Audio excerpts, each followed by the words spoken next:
Somewhere in the green fuzz growing on a wall near your house, there is an animal you cannot kill. And I don't mean it's tough. I don't mean it's a bit hard to kill. I mean people have genuinely tried. Scientists. On purpose. With real equipment and a real budget. They have thrown everything the universe has at this thing, and it just refuses to die. They froze it to 1 degree above absolute zero. Colder than deep space, colder than anywhere in the entire natural universe. It lived. They boiled it. It lived.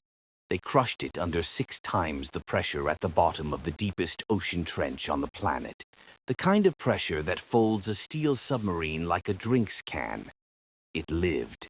They blasted it with a dose of radiation that would kill you and me and everyone you have ever met about 1,000 times over. It shrugged. And then, because at some point somebody clearly ran out of ways to murder it down here on Earth, they strapped a few thousand of them to the outside of a rocket, flew them up into the raw, airless, freezing vacuum of open space, and left them out there under the cosmic radiation for 10 days. They came back alive, some of them laid eggs. It's called a tardigrade, a water bear. It is about 1/2 millimeter long, smaller than the full stop at the end of this sentence. It looks like a gummy bear that has completely given up on life, and the entire internet has decided that it is immortal, indestructible, unkillable. The internet is wrong, and over the next 20 minutes I'm going to prove it to you, because there is one thing that reliably kills this animal. It is almost insultingly simple, and the second you understand what it is, the whole unkillable legend falls apart in your hands. Welcome to the arena. Today we try to murder the one creature on Earth that should be the easiest kill of your entire life. Let's find out how it actually dies.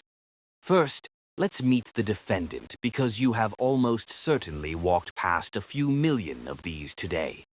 Tardigrades live everywhere. There's a film of water, moss, lichen, soil, the deep sea, mountaintops, Antarctic ice, boiling hot springs, every continent. That cushion of moss on a garden wall might hold hundreds of them, and you'd never know, because you cannot see a water bear with the naked eye. You need a microscope.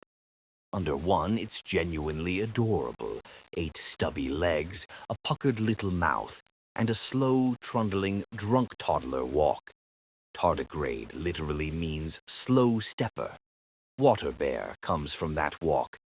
The other nickname is moss piglet, which is somehow even better. And here's your first clue that the legend is oversold. This is not some hulking monster. It's a speck. There are more than 1,300 known species, probably thousands more we haven't described yet, and the biggest of them barely scrapes a millimeter. So something doesn't add up. Because the single most durable animal in the history of life on Earth is a translucent nugget the size of a dust mote that walks like it's had a few. How? How does that thing survive things that would vaporize a tank? That's the question this whole video answers. And I'm going to be honest with you the whole way through, because honesty is the entire point of this channel. So here's where we're going. We're going to run an execution. A real one. We take this smug little animal and one by one hit it with every single thing that's supposed to kill it. The cold, the heat, the drought, the radiation, the pressure, the vacuum of space. And we lose. Every round. And then, right at the end, I'll show you the one boring, household thing that finally does the job, and it's going to change how you see this animal completely. There's also a gene inside this creature that might one day keep a human being alive in space. But we'll get to that. Let's start killing. Round 1. The cold. We're going to freeze it. And I don't mean your kitchen freezer. I mean we go all the way. In the middle of the last century, a biologist named Paul Becquerel took dried tardigrades and dropped them down to around minus 272 degrees Celsius using liquid helium. Let me put that number in your body, because it's hard to feel. Absolute zero. The coldest temperature that can physically exist, the point where atoms basically stop moving, is minus 273. He got these animals to within 1 degree of it. That is colder than the dark side of Pluto. It is colder than the empty space between stars. There is nowhere in the natural universe that cold except the inside of a physics lab. At that temperature, everything you're made of should shatter.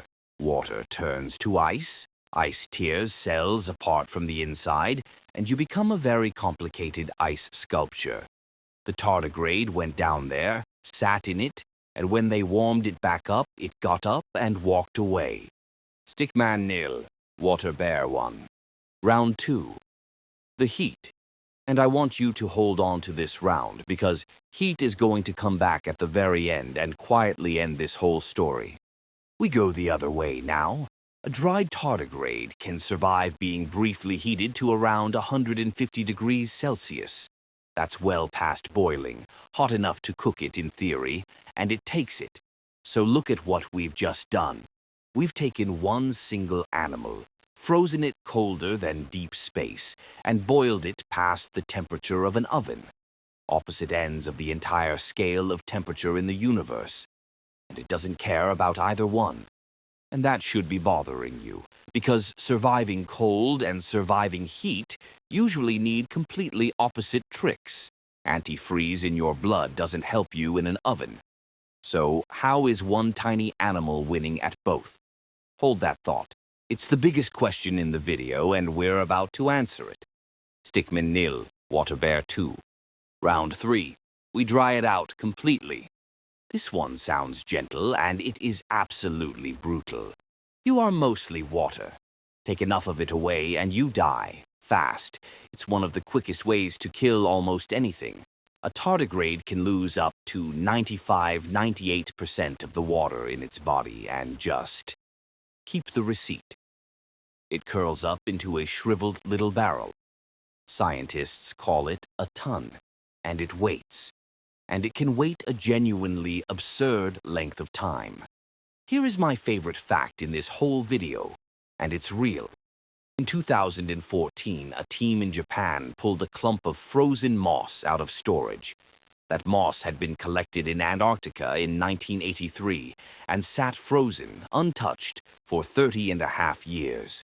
They thawed it out, added water, and a tardigrade inside it woke up. After 3 decades, and it didn't just twitch and die, it recovered, it started eating, and then it laid eggs that hatched.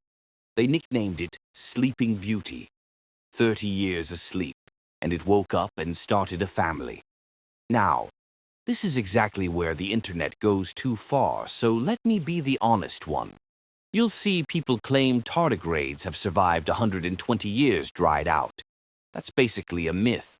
It came from a single dead specimen that twitched a leg when it got wet, which is not the same as being alive.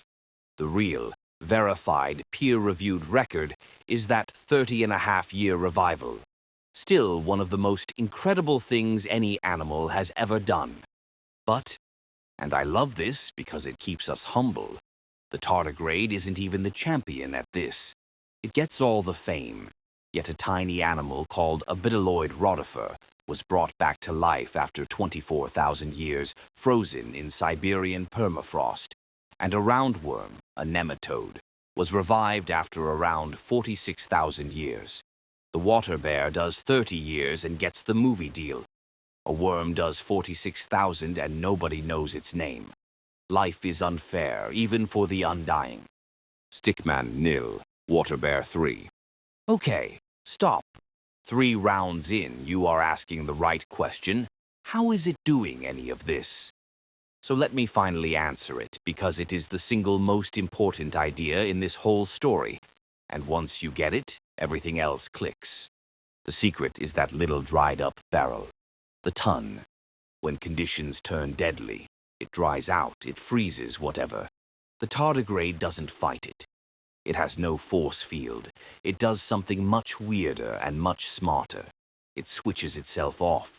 It pulls in its legs, curls into that ton, squeezes out almost all its water, and drops its metabolism. the entire chemical fire of being alive, down to as low as 0.01% of normal. Basically nothing. Its cells stop. For all practical purposes, it stops being alive. Scientists literally argue about whether a ton counts as living or dead. It sits right on the line. And here's the trick that makes it work. When you lose your water, your cells are supposed to collapse. Water is the scaffolding holding everything up. But the tardigrade is full of special molecules called Cas proteins, and when the water leaves, these proteins turn into glass. Not glass like a window. They vitrify. They set into a rigid, glassy gel that fills the cell and physically props everything up exactly where the water used to be. The whole animal becomes a tiny lump of biological glass, with the machinery of life suspended perfectly inside it, frozen mid-action. Add water, the glass melts back to liquid, and the machine starts up right where it left off. Like a saved game. That is the answer to everything. The tardigrade's superpower was never toughness, and it was never a shield. Its superpower is an off switch. It survives the cold and the heat and the drought and the radiation and the vacuum of space for the exact same reason. Because in that dried, switched-off, glassy ton state, there's almost no living chemistry left to break. You can't stop a heart that has already stopped. You can't cook a machine that's already turned off. It doesn't endure the apocalypse. It sleeps through it. Keep that in your head because it's about to become the twist. Right. Now that you know the trick, watch how it wins the hard rounds. Round 4, radiation. This is the one that really shouldn't be possible. Radiation kills by shredding your DNA. A dose of about 5 grays will kill a human being. That's the number for a severe, fatal exposure.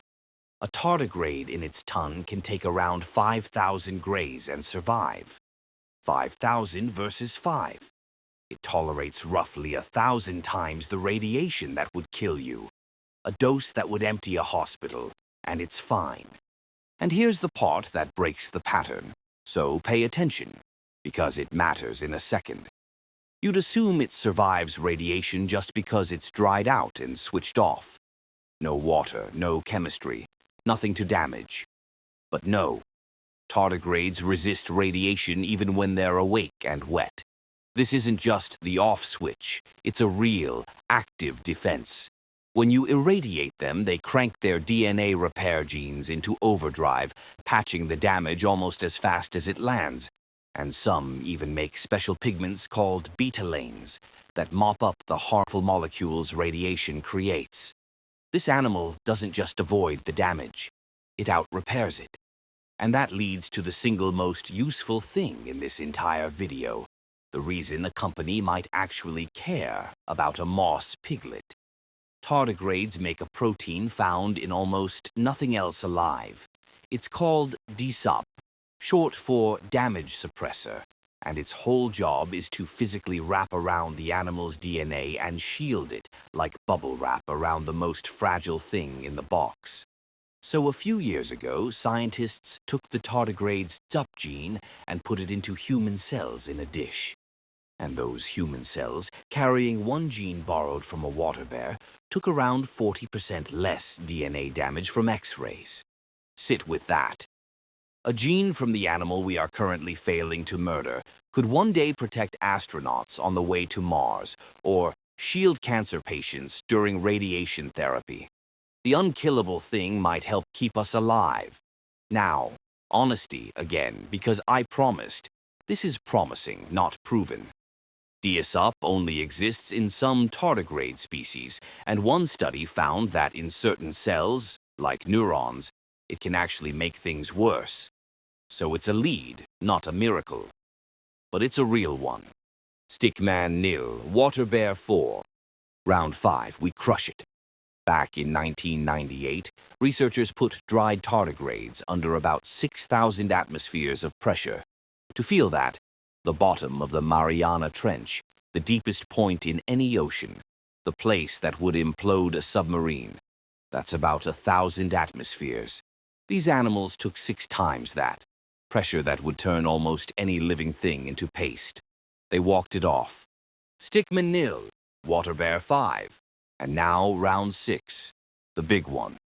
The round that made this animal a legend. Space. In 2007, on a European mission called Photon M3, scientists did the unthinkable. They took around 3,000 tardigrades, dried into their tons, flew them into low Earth orbit, and then opened the container. They exposed these tiny animals directly to open space. The full vacuum, the total absence of air and warmth and pressure, plus the cosmic radiation streaming through it, for 10 to 12 days. Naked, outside the spacecraft, in the one environment that is actively, in every possible way, trying to kill anything alive. They brought them home, and the tardigrades that faced the vacuum and the cosmic radiation were just as likely to survive as the ones that stayed safe on the ground. Some females even laid eggs that hatched normally after the trip. They became the first animals ever proven to survive direct exposure to open space. Not a spacesuit, not a capsule, space itself. Stickman nil, Water Bear 6. And this is the moment the internet fell in love, printed the word unkillable, and stopped reading. Which is exactly why you need to keep reading. Because I have been honest with you all the way through, and I'm not going to stop now. That space experiment has an asterisk, and it's a big one.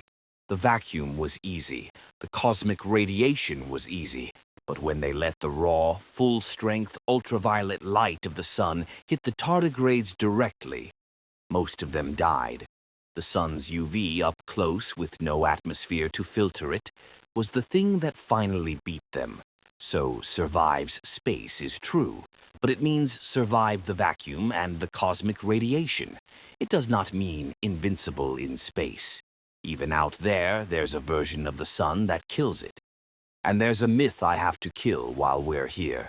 You might have heard there are living tardigrades on the moon. In 2019, an Israeli spacecraft called Bereshit crashed into the lunar surface carrying thousands of dried tardigrades in an archive disk, and the headlines wrote themselves, "Living Creatures on the Moon." Here's the truth. We genuinely don't know if any survived the crash. The impact was right at the edge of what a ton can take, and even if some did, they're dried-out pellets sitting on a dead, airless, waterless rock. They cannot wake up. There's no water up there to melt the glass and restart the machine. They're not living on the moon. They're a time capsule that may or may not still be intact. Not the same thing. So, the scoreboard reads, Stickman nil, Water Bear 6. We froze it near absolute zero, boiled it, dried it for 30 years, dosed it with 1,000 lethal doses of radiation, crushed it, and threw it into space. And it beat every single one. By every measure you've been given, this animal is unkillable. Except it isn't. And here's the twist I promised you at the very start. Go back to the off switch. Every single feat you just watched has a hidden condition attached. In every case, the tardigrade had already dried itself into a ton first. Frozen near absolute zero? In a ton. Survived space? In a ton. Every headline number you've ever seen about this animal is a number for the glass pellet, the switched-off, barely alive, dehydrated version. And a glass pellet is easy to keep unbroken because there's almost nothing living left in it to break. But a tardigrade doesn't spend its life as a pellet. Most of the time, it's awake, wet, walking around on its 8 little legs, eating, laying eggs, being an actual animal. And an awake, active tardigrade, the real living creature, is one of the most fragile things you will ever meet. Here is the number that ends the legend. An active, hydrated tardigrade dies at around 37 degrees Celsius. 37. That is human body temperature. That is a warm bath. The animal that survived 150 degrees, that survived the vacuum of space, that survived 1,000 times a lethal dose of radiation. You can kill it when it's awake by dropping it into water that feels pleasantly warm to you. Because when it's already wet and warm, it can't dry into its tongue fast enough to save itself. The off switch only works if you have time to flip it. Warm water gives it none. And it's worse than that for the legend.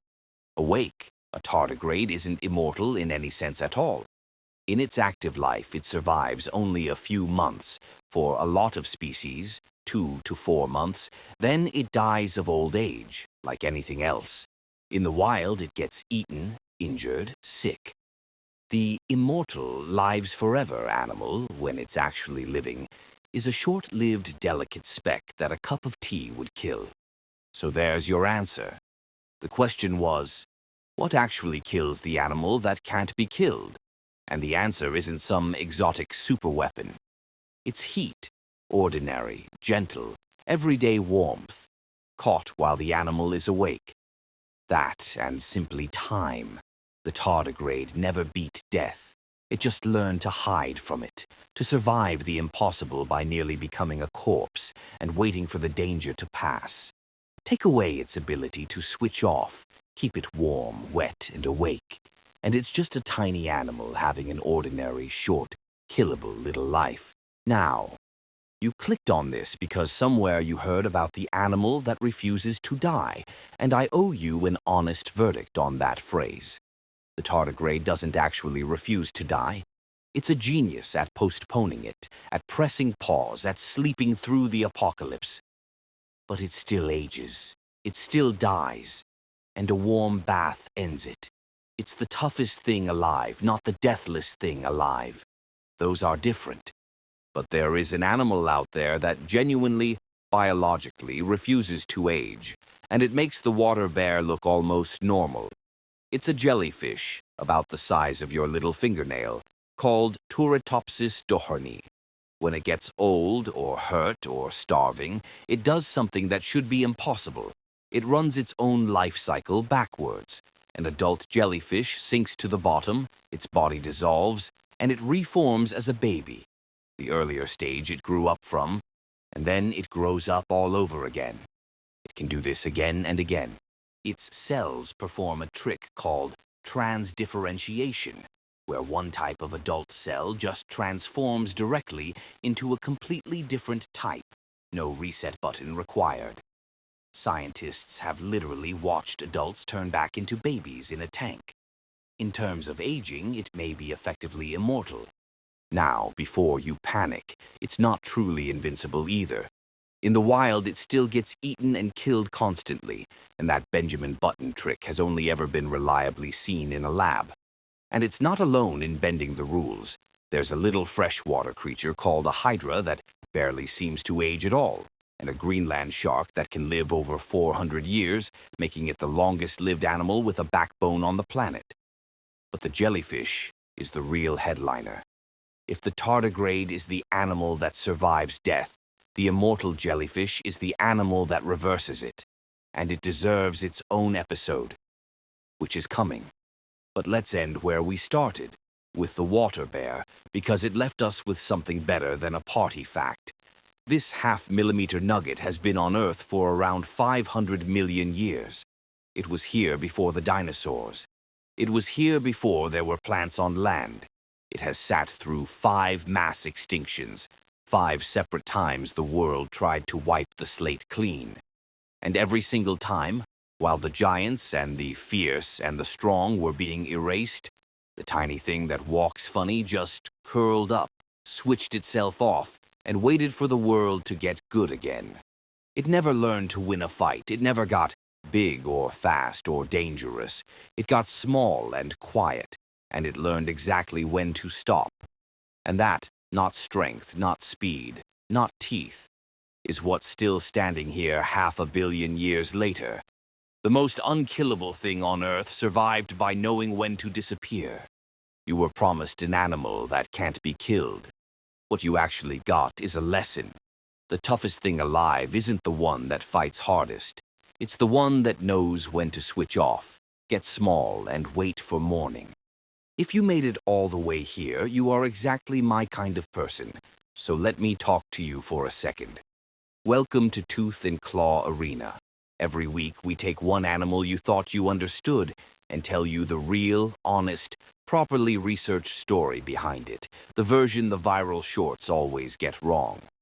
If watching a tiny gummy bear survive outer space and then get taken down by a warm bath was a good time, do me one favor and subscribe, because there is a whole arena of these coming and the next one is a monster. Because we just met the animal that survives death. Next, we meet the animal that reverses it, the little jellyfish that grows old and then simply refuses to stay that way, again and again and again. It might be the closest thing to true immortality on this planet, and its story is even stranger than this one. Last thing, if you want that immortal jellyfish episode, type the word immortal in the comments. That's how I'll know to make it next. And be honest, down there. Before today, did you believe the tardigrade was unkillable? Because I did too until I found the warm bath. I'll see you in the next one.